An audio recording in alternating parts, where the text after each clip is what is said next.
Okay, it says we're Says live. live. Yes, we're live. So, hello there, folks. And Hi. it's me, Ilja. And on the other Oh, side, Kyle here.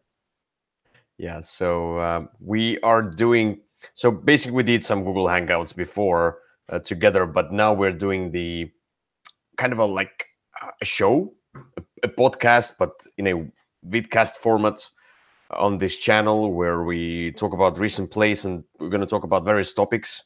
Today we talk about Halloween and games to play on Halloween, but we're gonna go with some tops as well, top tens, and then some other topics, overall topics about the experience in board games and so on. That might also work here during this show. So it's Würfelcast.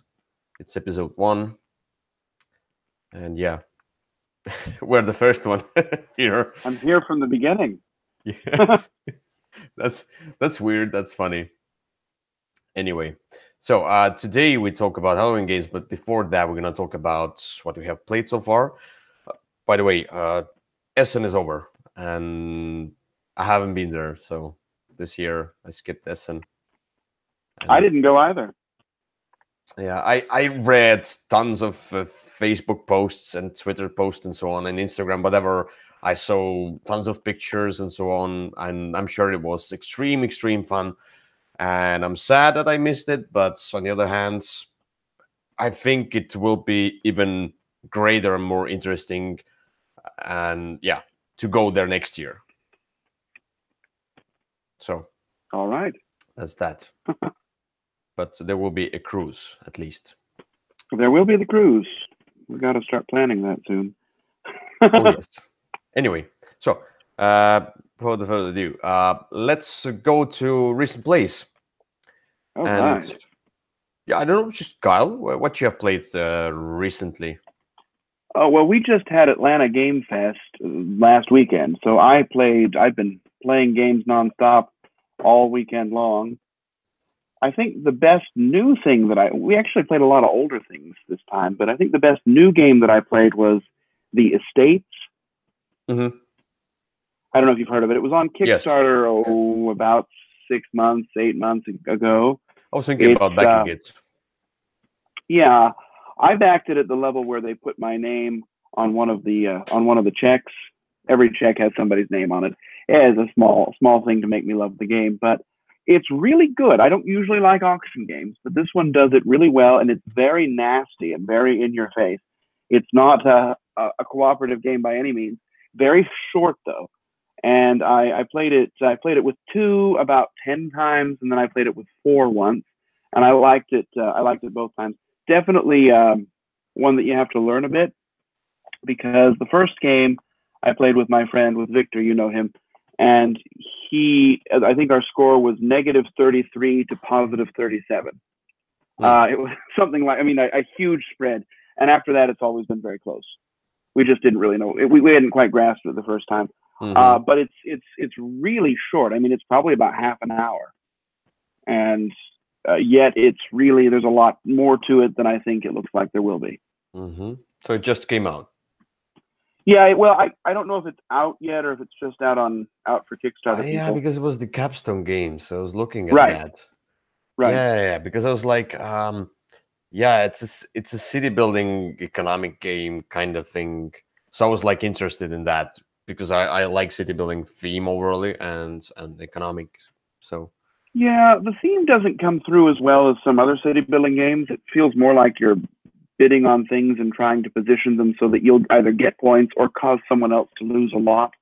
And it's very in your face building with a closed economy. There's $12 million per player. Everything's a million, so and you just keep giving the money back and forth, and so there's a lot of timing and manipulation and setting the right price for things. and the designer is Klaus Zock, who is the Zock Verlag owner, or is he? I don't Maybe. think so. I have no idea. I mean, he could be, but I don't have any way to comment on that. Okay. Anyway, and it's a light one, yeah. Yeah, well, I don't even know how to weight it. It's fast. The rules are simple, but there's a lot more there than I think you would think. Mm-hmm. I get that. Okay. So, all right, I might get to play it at some point if somebody has a copy. I don't really think I will buy a copy. Maybe, who knows? But I'm not a big auctions fan as well. I like some if the auction mechanic is in the game where there are other mechanics, like if it's just a part of that of the game. So but we'll see. So what else have you Yeah, played? Oh, sorry. well, let's see. I finally got to play Dice Throne. I bought Dice Throne a long time ago, Was the and Ukrainian one? No. I don't know if it's Ukrainian. I think it's made by Roxley Games. They just did a Oh, the Kickstarter for Dice this. Throne. Yes. Yeah, they did a Kickstarter for the second season, and I had bought the first season a long time ago and never gotten around to playing it. And so, I've got a friend visiting here for a little while, and so we played. We sat down and played it, and there were 6 fighters with the basic deck, and so we just played it 3 times in a row so we could see how all 3 of them worked.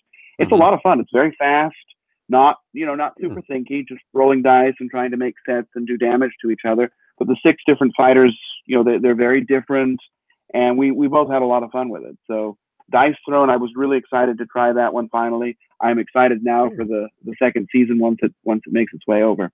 Yeah, I think we talked about this one some time ago. Maybe Oh, I we showed it to might. you, the second season one. You might have, or maybe I found it myself because I liked the first season. I've backed most of the Roxley Games things, so I get the notifications from them. Yeah, I remember that one on Kickstarter. I was thinking about that because it was Roxley Games, and was like, it looks nice, but it's a fighting. Yeah, That's what I thought. Like, I don't really like fighting games, but after the Combo Fighter, I was like, maybe I will like fighting games. yeah. I don't know that it feels like Combo Fighter at all, but it is definitely a But the head-to-head theme. reduce your life. Yeah, Yeah. thematically maybe. Very different though. It's more of just a little dice game, and you're trying to upgrade your abilities so that you can do the most damage, and you roll different sets, and you're trying to upgrade it. Like there's one where she does mostly damage when other people hit her, and so she upgrades her shield so that people hit her and just get burned. And then there's the monk, and he meditates and gets all these tokens and stuff. It's really very interesting. I'll have to show it to you sometime when you're here. Yeah, cool. Yeah, let's do that. So I don't know how it would work with more than 2. It definitely feels like a 2-player game, although it has 3 and 4-player capabilities. But it doesn't seem to me like that would be the sweet spot for it. I think it's going to be best as a 2-player head-to-head. Okay, cool. Anything else you have played? Oh, I've played so many things. I also got. I haven't played it forever. I played it before, but this is this Brussels 1868, or I forget the number. Yes. Mm-hmm. Older game. Yeah. Same artist who did the Golden Ages. So if that tells you Yes, I anything about how it looks. I never played this game. I'm never gonna touch this game. I mean, we were playing it yesterday, and I looked at it, and it was like, wow, this artwork is really bad. Where have I seen this before? And then I looked it up, and it was the same as the Golden Ages. So that that explains some things. But it's a great game. It's held up really well. I hadn't played it for years, but it's really a nice engine building type game, more than you'd even think. It's very competitive. There's a lot of sort of building your own buildings and getting benefits when other people use them. It's a great older game that I don't think gets played a whole lot, doesn't get a lot of love, and doesn't look very good. It could definitely do with an update. I got sick right now looking at this game. Yeah. No. I'm kidding a little bit, but yeah, I mean, it's a matter of taste, so I don't want to, insult anyone. Sure. But well, yeah, I just don't think I'd hire him to design to. I mean, do the my cover artwork, is nice. If that would be a book cover, for example, that would be nice. Yeah, but once you open it up, it's just I just remember it kind of the artwork makes the whole game feel cheap, even though it isn't. I see. All right. So I also played Cryptid, which I had been looking forward to trying. I know we looked at it at Gen Con. Yes. I'm like, I was already ready to get the review out, but then I don't know why, but my software keeps crashing. So I'm gonna do that on the second computer. So I have to move stuff and then do the whole review thing again. I have to edit everything again on a new computer, but let it be. I'm gonna find the time, and then I'm gonna release the Cryptid review as well. Ah, all right. Well then, No, I mean, like, I'm not gonna tell anything, but you can tell something. I liked it, but I think the deduction was a little too hard for most of us. We had a hard time figuring things out. Also, I Hmm. don't think there's nearly enough cubes and discs in the box. We ran out. Both times we played it, we ran out of those no cubes, and the rules didn't really say what you were supposed to do at that point. Yes. So I, as I realized, I tried to read the rules as well. I tried to find this. I had the same kind of issue. So what happens if you run out of cubes? I read something in the rules about that, but I mean, like, it seems like, or maybe I didn't find it, but it seems like if you run out of cubes, then you will not give any clues anymore. I mean, like, let's say, then you have to start digging or something like that. Yeah. Well, when what we did, I mean, I during the game I had to make a call on it because we ran out, and the rules say if no one's able to place a no cube, then you win on your investigation, and so that's what we went with. Went online and looked at it, and it said no, the cubes aren't intended to be limited, so just use Ah, they something else.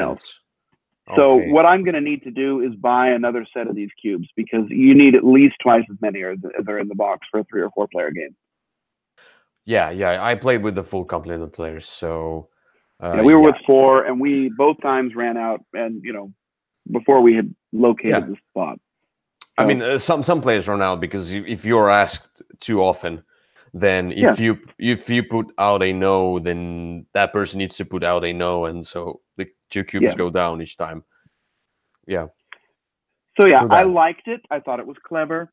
One thing though, they have those bear and cougar spots, and I mixed them up because the cougar paw looks like a bear paw, and the bear's head looks like a cougar. So that was confusing. And the first time I was running through it trying to figure things out, it was like I mean I got 50 spots where it could be because I had made a mistake between the bear and the cougar spot. Yes, So this game is that's mistake another thing prone, too. and this small thing, yes. But I just go with the cougar is red and the bear is black. I go with that, Yeah, and there's the back of each of the booklets has the explanation of icon. So I know it's small issue. Yeah, I get well, it. I did not dislike the game. I just think that maybe I'm not as good at that kind of reasoning as I wish that I were. Yeah, but wait for my review. I'm not going to talk about it. Okay. So what I have played so far. So I'm going to mention 4 games briefly. First of all, I'm going to mention this game called. I told you about that game before. I think you were like, "What's the weird name?" Darwining. Oh That's the no. one. Yes. Uh-huh. I hope it's great. Just I hate the name. Yeah, I mean, this I'm gonna. The thing is that I recorded first impression series for all of the 4 recent plays I've done, and I'm going to talk about them briefly here. So this is a trick-taking hand management game. If you want to know more about any of these games I'm going to mention here, so I'm going to have the first impression series where I talk I mean, like I have a longer video talking about each one of them in a more detail. So that winning is like a trick-taking, not a set collection, yeah, but hand management game. But the thing about the trick taking is that you play out a trick and then somebody else plays out a trick and he needs to beat you in that trick right away. And then the third person plays out a trick. But I mean, they can either play one card or play a combination. If they just play one card, they can play any card. They don't have to beat you. If you play a combination, you have to outweight person who played before you. The biggest issue I had with this trick taking part, and I know it's sounds a little bit confusing right now, but the biggest issue I had is that in order to outbid you in the trick taking part, I have to play at least the same combination or higher, which for me is like, if I have to be better in a trick taking, why can I play the same combination as you played, like the same strength? Totally the same. It doesn't make sense for me at all. So that was the problem with me. But overall, in this game, you are evolving your species, trying to get the most population, get the most points. You get adapted to environment and so on. So you have those traits, different traits. You become more kind of a powerful. You customize your species basically, but it's all a little bit random, and sometimes it can be cool, sometimes it's not, because the problem is that it depends on what cards you get and with what trick you win. From these cards you choose what card you're gonna use as a evolving action, and so I don't know, it was okay. I had few problems with it, and I'm going to talk about more deeply about this game in my first impression series. So they're winning, and inconsistency in artwork I didn't say about that. So this box is just one artwork, and then inside the box on the kind of the what was the food chain board, it was a little bit better, but still the kind of a book illustration type thing. And the boards, the player boards, they had really cool artwork, but I was like, this is a totally different style from what you show me here, and that is totally different style from what you show me here. So there was inconsistency in artwork in this game, which bothered me. So that's our winning. Yeah. All right. Well, great. I know you wanted to play it at Gen Con, but we just never got around to it. What did I? Oh yeah. Remember, I yeah. It's not a bad game, but I think it will just be forgotten at some point. So the next game, and this is an Essen release, but I backed the Kickstarter from Quinnet Games, and this is Counterfeiters, and that's a nice title. Yeah, I liked it. One thing, probably you're gonna be like, what? It has paper money. Yeah. Yeah, see, that's paper. What? I mean, there are two types of money. There's the real money and the fake money. And the fake money is a paper money, and the real money is a glossy paper money, like a kind of a journal glossy thing. So yeah, that's that. The other pieces are cool, by the way. I really like the custom meeples. The big, chunky, cool. It's like a worker placement game where you're trying to print the fake money and then transform the fake money into real money. And it's all through worker placement, but you go on some working spots that move the policeman, and then policeman lands on certain spots that will halve your money or will close the markets. Like the market becomes more suspicious of your fake money, and so you cannot. You have to do better style of fake money, greater style, greater thing. Like there's 1-star fake money, 2-star fake money, 3-star fake money, something like that. But you can get your money offshore with your private jet, and this money is safe, and you can score it at the end of the game, so you will not lose. Like there's the Godfather spot with the policeman, and so when the policeman lands on that, you need to give half of your money to the Godfather. So that's that. Oh. Okay. I like the theme. I like the art.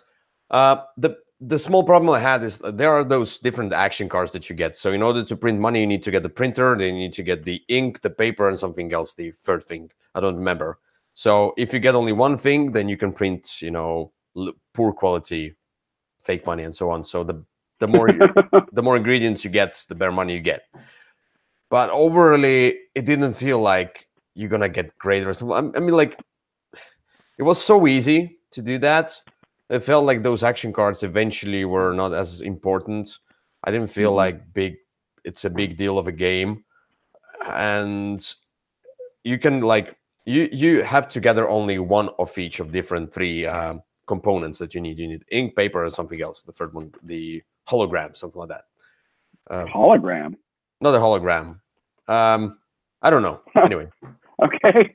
I don't remember exactly, but anyway, the thing is that you need only 3 of those cards, and then you can print things however you want. You can get more printers, but you already have the components. I felt like it would be even cooler if for each printer that I get, I need to get those 3 components. Would more interesting. But yeah, but overall a nice title. I'm going to talk about this one in a first impression series. That's Counterfeiters. Right. And by the way, there's another one that I mean, like these 2 games came together from the Kickstarter from Quinnet Games, and that's right here. The one with the tongue, yeah, I remember that. Yeah, the thing about this game is that there's a controversy about the picture. So I mean, like, it's outstanding. I mean, like, it stands out from the usual. There's a boring merchant that sometimes smiles, sometimes not. That's not a In boring front of merchant. a market, yeah, in front of the market, and there's the market is in front of the desert or something like that. I mean, like, this cover is cool for me, at least. Yeah, that's that. But there's the Definitely memorable. yeah, the controversy is not about the cover. It's more about the culture that they use here. They use the New Zealand's Maoris Okay. culture here, and there's some issues probably with that. I don't know nothing about Maori and so on, so I didn't really care about controversy. I played the Okay. game because it's a Fair enough. game, you know. So right, yeah. So this game, it's really cool. I liked it. It's clever. I mean, it's on a little bit heavier side. I mean, like medium to heavy, but it has the interesting mechanic of relics. So eventually, you will get the relic cards, and you have a separate phase, which is ceremony phase, where you will use those relic cards, which are some cool abilities. And in order for them to activate, you will put them in the sacrifice bag with your clips, with your colored clips. And then you will also beat mana during the game and so on during the different phases. And all that mana goes into the sacrifice bag as well. And this is what you use to pay for those relics. And sometimes if you pay less mana yourself, but put really, really strong relics in the bag, you are probably thinking that maybe somebody else will put more mana in the sacrifice bag, and then you can use that mana. So it's kind of it becomes the pool of that mana. But the thing is that if there is not enough, there's like you activate those relics from the lowest cost to the highest. And at some point, if the mana runs out, you cannot pay for the next relic that should be activated. Then all those relics are discarded, and you get nothing for them. So that's really cool. And the overall the other phase, there are two phases. So the ceremony phase is like a separate round where you do all the different stuff and you get rituals. Sorry, not the relics. Sorry, I said wrong. Rituals. I want to say rituals. All right. Well, they're often related. Yeah. But there are two phases. Basically, there's the ceremony phase, which is kind of a separate thing on its own, like a mini game on its own, but it's kind of all connected. So you can get the missions, you can get more points. So it's all about, getting bigger and getting more points. And there's the other phase, the kind of the more main phase, which happens is you choose the action spots on the board, and these are the different action rating related to different tracks on the board. And you, as a chooser of this action, you will get kind of a bonus as a leader, as Kahuna, and all the other players get to do this action as well. And some bonuses are you can do this action twice as a leader. So each player will choose in turn order one of the action spots, but everyone will do all the actions that you choose. That's really cool. I like that. And sometimes you're like, I'm gonna get a really cool bonus over here as Kahuna, as a leader of this action, but I don't want to choose it because then that person will do that action. I don't want to do him that action because it will benefit him more. And there are lots of different ways, like assistance and things to boost your actions. It's kind of like an engine building, but it's really not. It's a resource management and that cool rituals mechanic. So I really enjoyed this game. I mean, at first, after I played this game, probably I was maybe tired a little bit. I was like, that's a nice game.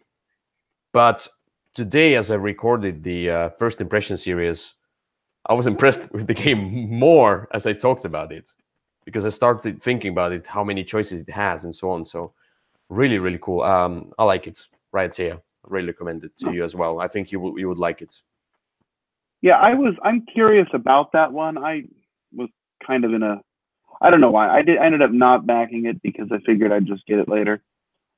It didn't seem like it would be scarce, so I'll certainly look into it once it's more widely available.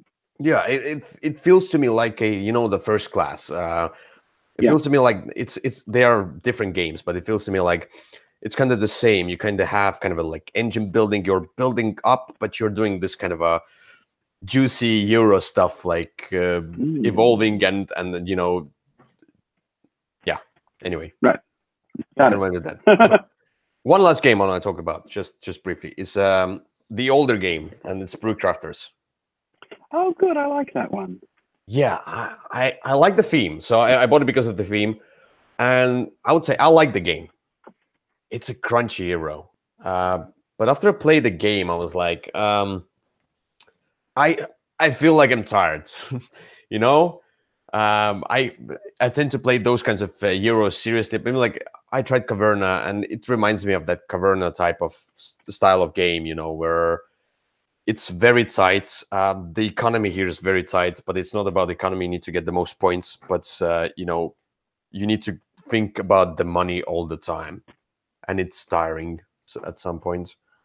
But eventually, as you like, at first you're very, you know, you feel really small, and eventually, as you get going, you upgrade your floors and you upgrade your whatever the tanks and your laboratory.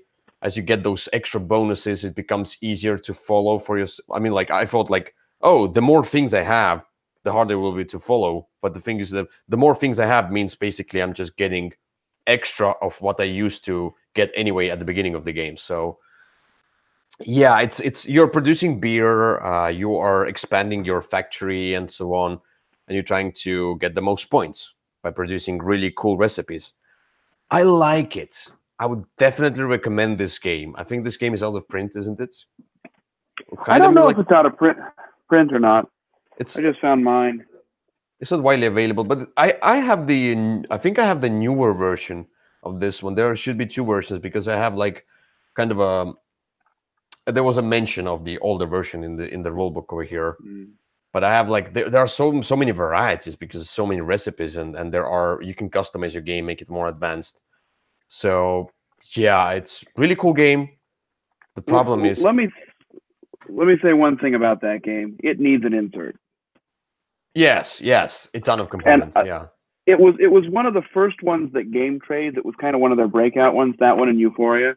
I remember I bought the Game Trades insert for it at Gen Con one year, and it was the first year that they were really there. And that's it's almost. I mean, first of all, it barely fits in the box as it is, but it's almost unplayable without the insert.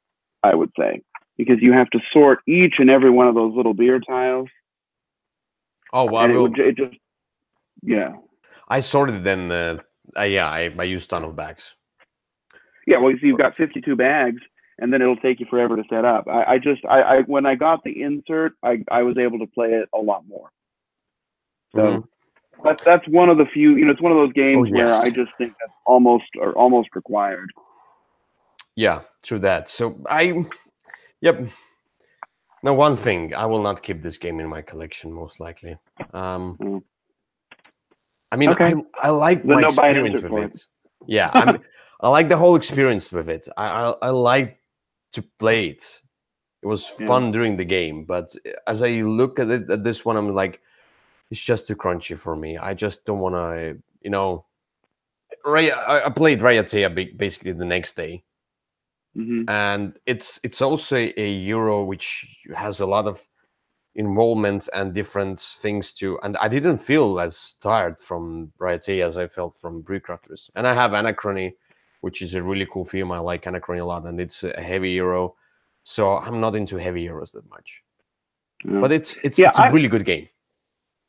I would say I often have described it as sort of a beer version of Agricola. And of those, that Agricola, Caverna, or this one, most people probably only need one. And I think maybe the Caverna and Agricola are a little bit bigger. They've got a few more options in them. I don't know. I like Brewcrafters. It's always sort of been one that makes me smile just because it's different. But I could definitely see if you liked those other games, you'd probably like this one. But you don't necessarily need to own them all. So when I played Caverna, I said that I understand why it's a popular game. I understand why it's a good design, but it's not for me. I don't like Caverna. I don't like to be thrown into kind of very many choices, but extremely tight economy. I don't like I don't like to burn my brain all the time. I want to have some kind of a randomness into it. little bit to spice up the game, to feel relaxed at some moments, to have more tactical approach. Like, have the strategy as well, overall strategy, but have Hmm. some tactical choices as well during the game. Well, And when that's you what I come felt. here next time, I'll have to show you a feast for Odin if you want lots of choices. No, never. Anyway, Uwe Rosenberg is okay. closed for me.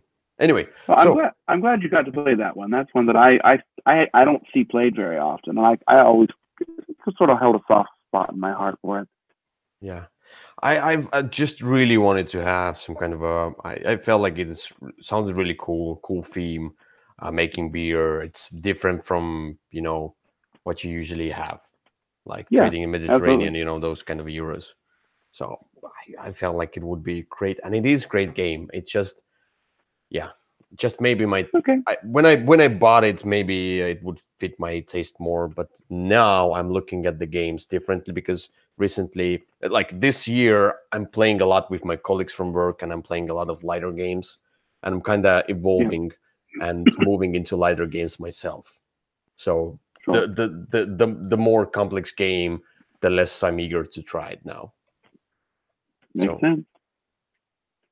anyway, so we have talked about recent plays. I'm sorry I talked about it too much, but all these four recent plays that I talked about are going to be first impression series videos, so you'll see about them anyway.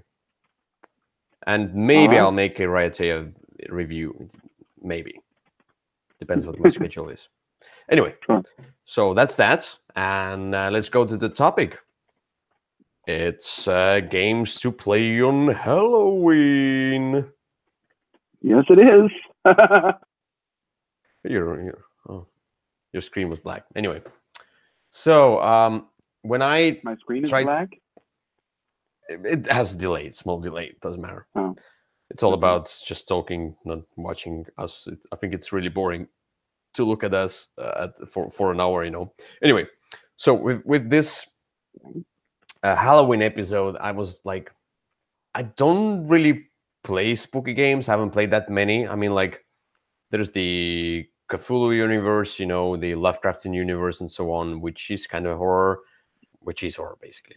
But it's like a mystery. So I was thinking about, also I added the category of like having a mystery or something like that. And I also thought about the games that Halloween is a holiday where you get your family together, your friends together, and you have this kind of a cozy evening and you can play games. I didn't want to include heavy games that much. Hmm. So I have different Okay. recommendations, and I have recommendation for 2 players. I have recommendation for many players. So I went with that. So they have different Okay. recommendations, different approaches to that. Yeah, for me, I have a lot of games that I would get out at Halloween, just sort of thematically appropriate. And I kind of went through and tried to pick some that maybe that I thought were less likely to be talked about, some that maybe you wouldn't have thought about. I have sort of my go-to games, and one of them's a little bit newer, but these are kind of the ones that if I were organizing a Halloween party and people wanted to come and play with me instead of take their kids trick-or-treating, this is what we would probably play. Mm-hmm. All right. So what's your first recommendation? My first recommendation for Halloween is a game that you don't see talked about very much. I'm often convinced that I'm the only person who plays it, but it's one that I really like, and that is the Summoner Bloody Inn. Wars. Okay. Well, Summoner Wars, although that's an every time game, the Bloody Inn is more of a Halloween thematic game.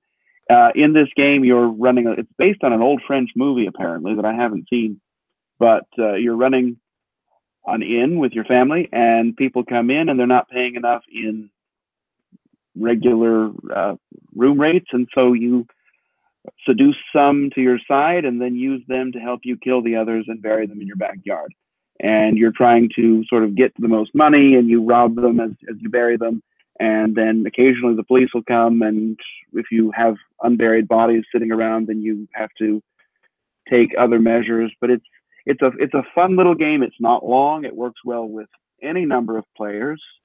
You can play a long version or a short version. I've played it alone a lot. I've played it with 2 players the most. I've probably played it 50 times with 2 players. Um, it's very easy. The iconography is very easy to follow. I don't think the artwork is the greatest, but that's just, the Yeah. style doesn't appeal to me. Some people like it, but it's not really for me. But thematically, sort of this idea of doing people in and hiding their bodies is somewhat seems appropriate for Halloween. It's sort of like a horror, but it's not the zombie Cthulhu vampire type of horror. It's just more of the don't go to that inn type of a horror. So Yeah. one of my choices for Halloween is the Bloody Inn. Yeah. I played this game as well. I didn't like it as much as you do. But No one does. totally fits. I mean, it wasn't. I don't remember exactly what issues I had with the game, but maybe I just didn't like it. But I remember, like, from the things I remember, I think it's a good choice. So it's a very nice recommendation. It's in the lighter side as well, which Absolutely. fits many different crowds. So that's really cool. So my first recommendation is, I think it's an obvious choice. At least if you would think what games I would pick, you would probably guess this one. It's Mysterium. So yeah, it's a ghost, it's a mansion, and the ghost, talks through different dreams, and you are detectives. It has the mystery, it has this ghost nature. The new edition is extremely. I mean, the new edition looks really really cool. I mean, the Asmodee edition, the Libellud edition, it looks really nice. It looks a little bit spooky. Those different, locations and such, they look quite spooky. I mean, and it's a family weight game where you can gather up to 7 people, if I remember correctly. Yeah, And 7's maybe too many, but you can. yeah, I mean, like, I don't think I would play with 7 people, but I really like to play with 4, like 3 investigators and ghost. Oh, that's a perfect step for me. But still, it can be played with more people, and I think it will be fine with more people as well. It depends on who plays it, and it's great for families. It's great for different kind of people, and young, and I think the older people as well. So because doesn't have, it's language independent. It doesn't have it has imagination thing over there, and the logic thing in there. So that suits many different people. So I really like Mysterium, and I think it's a perfect Halloween games fit. Yeah, Mysterium's a great game. I didn't put it on my list precisely because I assumed that you would. So, just so we wouldn't talk about the same things. I like it. It works well. I've played it successfully with lots of groups of people, including people who aren't into heavy, thinky games. It just works well. This whole thing of, I'm giving you a clue and you're supposed to see something in that clue that fits with one of these things. And what are you thinking? And then the frustration as you're listening to people talk, the group talks the person out of picking the thing that you had intended them to. And, Yeah, but that's the fun. Yeah, it is a fun. It's a fun kind of frustration.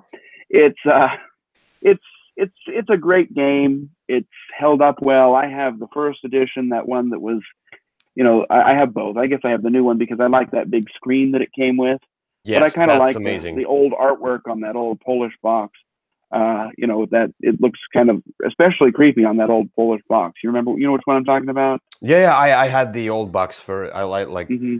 I had one of the first, not one of the first copies, but yeah, they were early copies still Oh yeah, of I ordered Polish mine version. from Portal Games right when it first came out, and Yeah, we had talked the about Polish that. It one for was a long time. 2013. Yeah. Yeah, yeah, Mm-hmm. yeah. So yeah, Mysterium.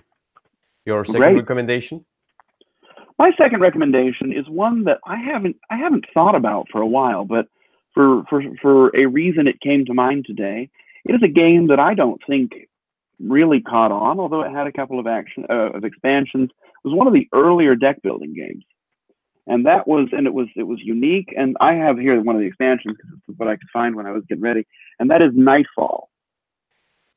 This is the Coldest War expansion.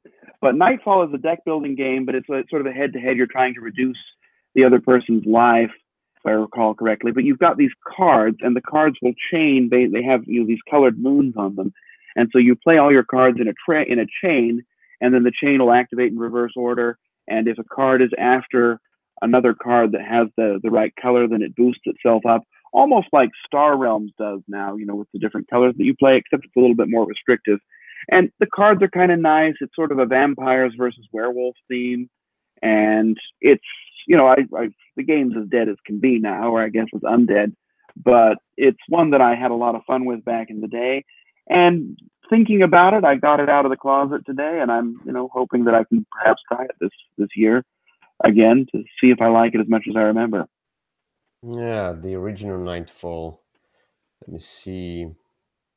I think I was thinking about this game at some point. Yeah, it came out a long time ago, like 2010 or 11.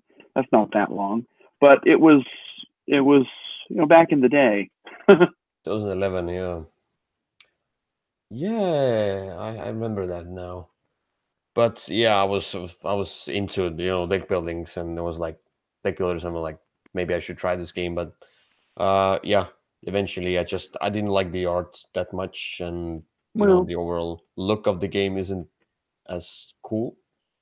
Looks the artwork's oldish. actually, I mean, maybe you might not like it, but it's actually not bad if you get in there. I mean, they did a good job on it, but really it sort of stands out in the field of deck builders because it was one of the first ones that was different than just, hey, here buy the most points and win. And it took the deck building sort of in a different direction than I've seen it go before. And it's now, maybe it doesn't stand out anymore because now we have a million different kinds of deck builders. But I liked it back in the day, and I still like it now, and I'm looking forward to trying it again. All right, very cool, and nice pick. My second one is Escape from the Aliens in Outer Space. Yeah, it's an Osprey Games. At least I don't know what's the old edition, but the newer edition is Osprey Games. Really cool edition with dry eraser, those I don't know but notebooks basically with different maps, spiral bound notebooks. Yeah, so it's I mean, like when you look at this one, it's really abstractish, but once you start playing, you really get the feel and the theme of the aliens chasing the humans. You're going through all those different rooms, and then you're marking it down, and then you're turning over the cards. It's not as hard to explain, though. There are some roles, and you need to explain all the different things, all the different cards. Maybe it takes a little bit more time, but it's really great with bigger number of players, and it has that kind of the quiet tension, which is usually in the games you still talk to each other and so on. But in this game, you are very narrow with the words. You like to just turn over the cards. It's all quiet, and then you mark it down, and it's all about this kind of a tension. You are in your notebook, and you're really creeped out. So because you feel like, oh, maybe he'll find me in a moment, and I'll turn into an alien. So the theme comes through. It's not a hard game. Plays with greater crowd of people, and very replayable, in my opinion. Yeah, the new one has several different maps. I like that game. I played it with you the first time in Estonia, and I went out and bought it. I like it. It looks like you said, it looks very stark. But my only complaint is the victory conditions are a little bit loose. Because if you get turned into the alien, and then it's sort of the end of the game was a little bit less satisfying than the experience of playing it. I guess I would say. Yeah, might be, but basically you just need to find the escape pods and yeah. No, I like the game. I always found that I enjoyed it more playing it than finishing seeing who won, I guess. Yeah. Oh, I don't care about who won the game. I mean, like, I really like the whole experience. I mean, eventually, if I get eaten and turn into an alien, who cares? I mean, I had great fun. I had this kind of attention, and then eventually, if I get eaten by an alien, that's more fun. It's groovy, as you can say. Okay. Yes, Evil All right. Ash and the Evil Dead. Okay. So yeah, your second recommendation. My second was Nightfall. If you want my third one, Oh, sorry. it Third recommendation, I want to say. Yes. my third one is a newer game. You probably would guess that I would pick this one. I enjoy it a lot. I haven't really seen it. Haven't gotten as much buzz as I thought it would, because going into Gen Con, everyone was talking about it. But now that it's out, I don't really hear that much about it. But that's Nyctophobia. Nyctophobia. Yeah, it's sort of, but it definitely fits thematically. One player is a serial killer or a vampire or a wizard, and is chasing the other players through a maze, and the other players can't see. They wear dark glasses and can't see the board, and they play by touch. And it's a great experience. I definitely prefer being the players who are feeling their way through than the hunter, just because I like the experience of trying to use a different sense. But it has a nice sense of horror about it. There's some production issues with the game. It's very stark artwork. The card quality isn't great. The artwork is, just, I don't know. The rule book isn't the best written. There's some typos on the cards. And oddly enough, they gave player aids for each player, even though their players are wearing dark glasses and can't look at them. So, I mean, it's just sort of some interesting choices that were made in preparing the game. But the experience itself is one I personally really enjoy. It does not take long. It takes 10 minutes, 15 at most, once you get going. The box says 30 to 45, but I don't think I've ever seen it go that long. I've played it a bunch of times already. It's definitely, a good Halloween theme game, and I really enjoy it. So I hope more people will start talking about it, because I would love it if they came out with more stuff for it. Yeah, true that. Anyway, yeah, I haven't tried it. I might try it at some point, maybe during the Dice Tower cruise. So that might be a really cool experience to try it out, because it needs more players. Yeah, you need at least 3, but 4 is probably actually, with 3 players, it's a good number, but you can do it with 4 as well pretty easily. Cool. All right. So before I You can even get do to it my 5. before I get to my last pick, so yeah, when I told about the when I want to have those different aspects covered and so on, so I was thinking about, like, I love Dead of Winter, that I really like the Arkham Horror as a regional game, Eldritch Horror. So all of these games, but they are very involved games. They take a long time to set up, and Dead of Winter is about zombies, but it's really not. There's the other thing. I don't feel like it doesn't have the spookiness, and so on. So, and then I thought about the Hidzy Road, but it has the tension. It's really nice tension, because you can get beaten by the zombies, but it's still not the one. And then I was like, oh my god, did I really miss that one? The game that I chose for my third recommendation. So these games I just mentioned briefly what I was thinking about, but my third recommendation, we cannot go without the Lovecraft, and that's Arkham Horror LCG. Oh, yeah, that's a good choice. I mean, this is Arkham Horror in a card game. You can play it solo if you're alone during Halloween. Yes, if you're lonely, probably what I will do. Because it has a lot of evocative story, a story campaign and storyline. You can play it with 2, and I really enjoy it with 2. If I would be with somebody else during the Halloween, I would just play Arkham Horror LCG, because this one gives me the vibe of this Lovecraftian stories and lots of that mystery. It's not horror. Yep. It's not total horror, but it's like a mystery thing, and figuring out your way kinda through the different cards. So yeah, sometimes it's a great brother or sister to original Arkham Horror, to Eldritch Horror. In my opinion, this is better than those games, but there will be a new Arkham Horror edition coming out that I tried during Gen Con, and I feel like they have implemented some of the stuff from the LCG into this new edition of the board game. So I might get the new edition. So Arkham Horror LCG. I really like Arkham Horror LCG. I have played through the basic campaign that comes in the box, and then the first 2 cycles after it. So there was the Dunwich Horror one, and then there was the King in Yellow one, Lost Carcosa. And the way I am, I can't really stand to play and not know where the story goes, so I kind of collect them all until the story is done, and then I'll play through the whole campaign at once. So I'm kind of waiting on the next one, which is this. I think it's the one, the Serpents one, where they go after Yeeg. I like the game a lot. I've played it almost exclusively solo, although I've played it with two a few times, and I enjoy it. It's a nice episodic feel, and if you like the game, there's plenty of stuff out for it. More comes out about every month, so you can definitely get as much as you want from it. Yeah.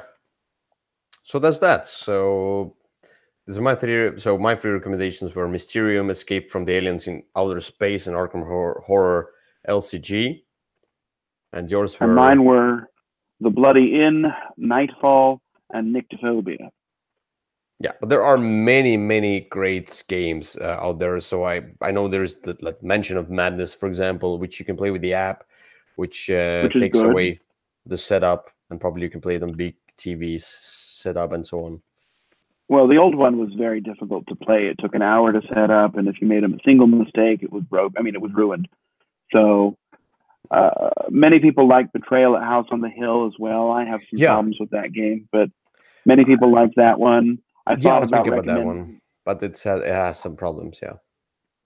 Fury of Dracula is another good one, which I need to play more often so that I don't have to learn the rules each time.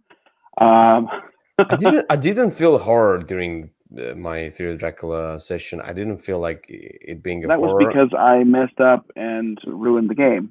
And no. It's not about that. I like the game. But I didn't feel like it's. I mean, I felt like it's a chase, and I felt really strong and cool, and I know that maybe Dracula would have killed me, but I still wasn't like, I kind of was chasing Dracula. I felt like chasing Dracula instead of Dracula chasing me and the horrors coming at me. Yeah, it's definitely like a superhero. The roles are reversed. It's a tense and horror game for Dracula. Yeah. I like the game a lot. Thematically, it's appropriate. And the last one that I thought about mentioning but didn't, just because I think it's out of print and hard to find, is Chaos in the Old World. I see. Which I love, but I just don't. I think I'm the only person who plays it anymore. So eventually we found a plot hole to mention more games. Don't we have 3 recommendations? But yeah, it's 3 recommendations and a lot of honorable mentions. Yes, that's that. So this is it for today's episode number 1. Games to play on Halloween for Würfelcast. But there will be more. Great. We're going to try to do this every 2 or 3 weeks. Depends on the schedule. It's the winter is coming. I mean, that's what I've heard. Another Game of Thrones thing reference, but I mean, like, yeah, the schedule might be tight during December, especially. But still, we'll get this thing going, and yeah, I don't know. Maybe I'll announce the next. It might be even like we might even do one next week. It totally depends. But at least every 2-3 weeks, we'll try to do. I was thinking about two episodes per month would be good choice. But anyway, I'm gonna announce the next topic in Twitter at some point, and we're gonna schedule all that thing.